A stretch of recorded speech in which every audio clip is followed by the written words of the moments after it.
Amour prohibé. Chapitre 12. Lucien.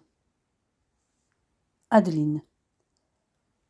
Le capitaine semble moins hostile envers moi depuis que j'ai déposé le livre sur le seuil de sa porte il y a une semaine. Il a dû deviner qu'il venait de moi. Pour autant, nos échanges restent limités à bonjour, bonsoir, merci. Notre algarade a mis un terme à nos discussions. Provisoirement, je l'espère, car elle me manque. Est-ce parce qu'il m'en veut encore ? À moins que ce soit tout simplement parce que j'assure les gardes de nuit en ce moment. Donc, je quitte la maison avant le dîner et je rentre quand il est déjà parti. Je viens de terminer ma garde. Le funiculaire est un peu moins bondé. Il est vrai que nous sommes le lundi de Pentecôte. Pour une fois, j'ai trouvé une place assise. J'ai hâte d'arriver à la maison. Je suis littéralement crevée et je pique un peu du nez. Quelqu'un s'installe à côté de moi, ce qui me met en alerte. Lucien vient de s'asseoir à côté de moi. Ça n'augure rien de bon. Il fait comme s'il ne me connaissait pas, mais je sens qu'il glisse quelque chose dans ma poche. 2 stations plus loin, il redescend. Nous n'avons échangé ni un regard, ni un mot. Le simple fait de l'avoir vu m'a ôté l'envie de dormir. Arrivé à la maison, dans ma chambre, je tire le papier de ma poche et lis le message. Rendez-vous à 16h dans la maisonnette du parc.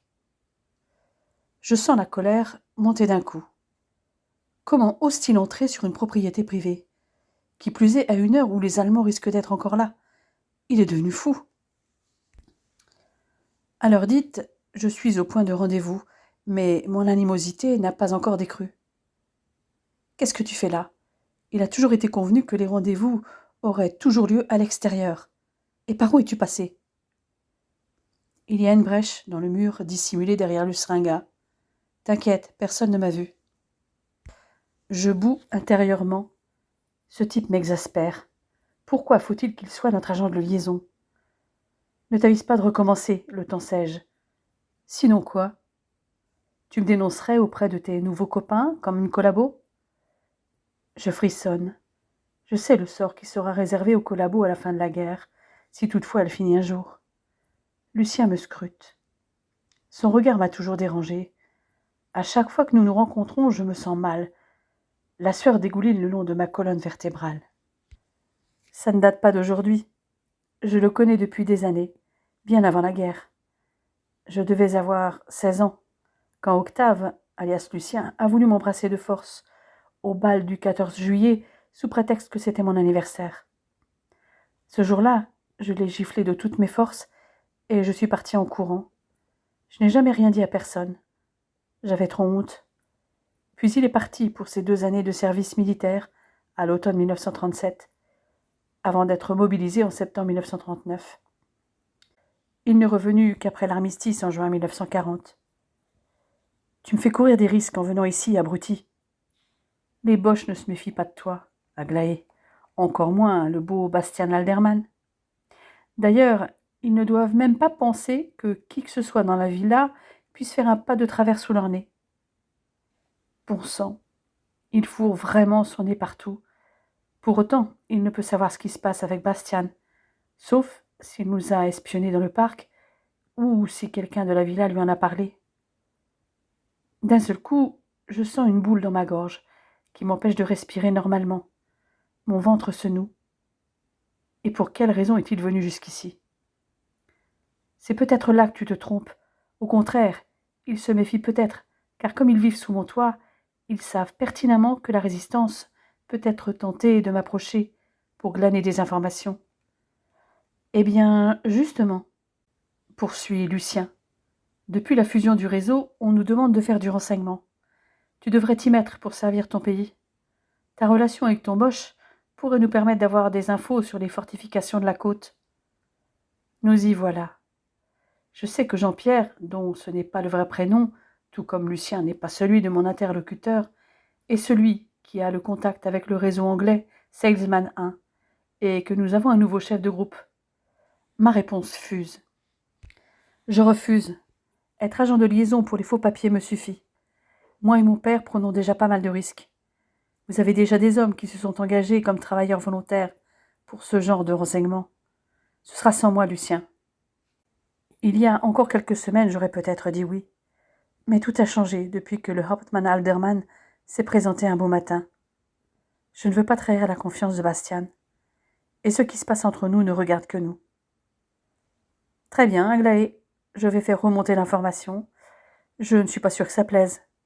Attends-toi à être plus souvent sollicité pour les faux papiers pour compenser. En attendant, voici les codes et les adresses des nouvelles boîtes à lettres. Tu as une livraison demain. Pour le reste, moins tu en sais, mieux c'est. Je m'efforce de retenir les codes. Heureusement, il n'y en a pas trop. Je te déteste, Lucien. Moi, je t'aime bien, Aglaé. Si tu voulais, je pourrais te rendre heureuse. Dégage, ça n'arrivera jamais. Contrairement à ce que je craignais, il obtempère. Je ne quitte pas la maisonnette avant d'être sûre qu'il a repassé le mur. Lorsque je rentre dans le vestibule, Bastien y est en grande discussion avec Hoffmann. Une bouffée d'angoisse me submerge.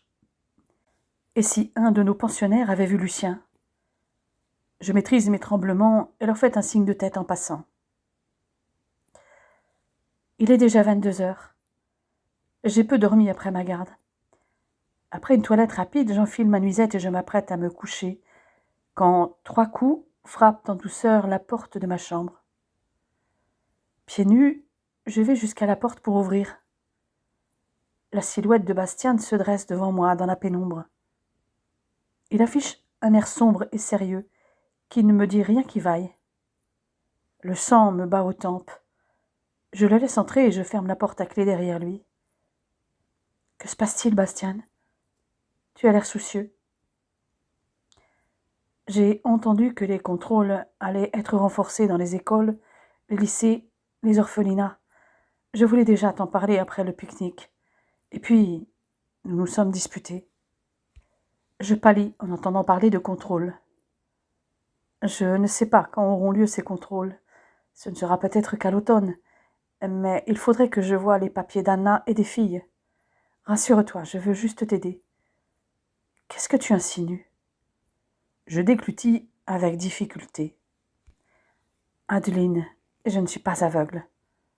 Au-delà du fait que Marie et Estelle ne se ressemblent pas, ce qui peut arriver, j'ai remarqué qu'Estelle ne s'adressait jamais à Anna en l'appelant maman. Et je ne le laisse pas finir, décidé à tout lui dire. Tu as raison. Estelle n'est pas la fille d'Anna, mais Anna est bien ma cousine et Marie est bien sa fille. Le père d'Estelle a été arrêté lors de la rafle de mai 1942 à Rouen. Sa mère avait été avertie par sa voisine qui travaillait à la mairie de Rouen qu'il y allait avoir une rafle pendant la nuit du 9 au 10 octobre 1942. Elle n'a pas voulu quitter Rouen parce qu'elle voulait être là si son mari rentrait un jour. Mais elle a accepté de mettre Esther, c'est le vrai prénom d'Estelle, en sécurité. Et cette voisine l'a emmenée chez Anna. Ma cousine est arrivée chez nous après que sa maison a été détruite par les bombardements alliés sur Rouen et Sotteville le 12 décembre. Le visage de Bastien semble marqué par l'inquiétude.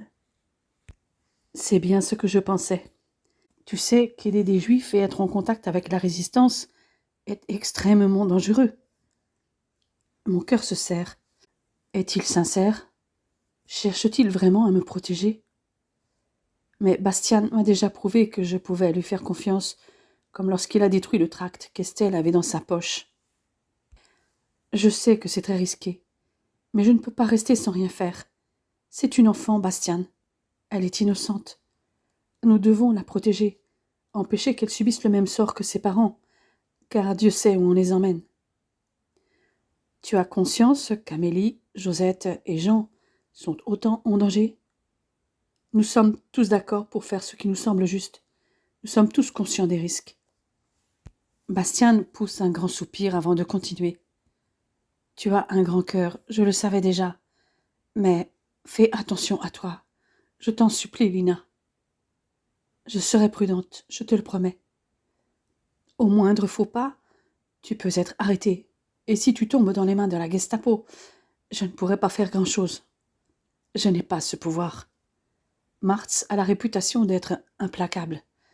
Je ne veux pas que tu souffres. Je suis consciente de tout ça. Mais je ne changerai pas ma ligne de conduite pour ce qui est de protéger des enfants.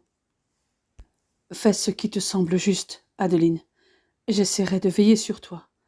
Mais ma marge de manœuvre est étroite. Nous sommes tous en danger. D'autant que la résistance multiplie les sabotages et la Gestapo est sur les dents.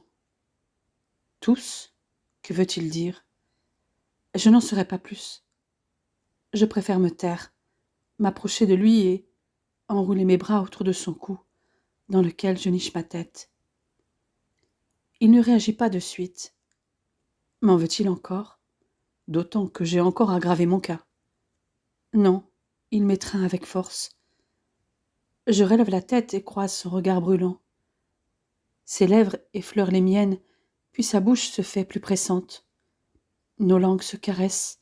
Ses mains épousent mes formes, déclenchant une salve de frissons. Nous nous embrassons tous les deux, et je me retrouve sur le lit. Je suis consumée de désir, alors qu'il m'embrasse avec passion. Sa bouche frôle mon cou, me mordit le lobe de l'oreille, pendant que sa main dessine les contours de ma taille, de mes hanches. Une onde délicieuse me traverse à chaque baiser, chaque caresse. Ses bras sont un refuge où j'oublie tout ce qui n'est pas lui. Je me colle encore plus à lui, alors que sa main se glisse sous ma nuisette. Des coups frappés à ma porte nous font tressaillir. Je montre la salle de bain à Bastien, qui, après un baiser passionné, va s'y cacher et referme la porte sur lui, après un dernier regard enfiévré dans ma direction. Je tente de reprendre mes esprits et réajuste un peu ma tenue avant de me diriger vers la porte, que j'ouvre en bâillant comme si je venais de me réveiller, et je me retrouve face à Hoffmann. « Excusez-moi de vous déranger, mademoiselle Bertrand, mais je cherche Bastien. Vous ne sauriez pas où il est, par hasard. » Je le regarde éberlué. Je ne l'ai pas vu depuis le dîner. Peut-être est-il dans le petit salon bibliothèque ou parti faire un tour dans le parc, comme ça lui arrive parfois. Il ne doit pas être loin.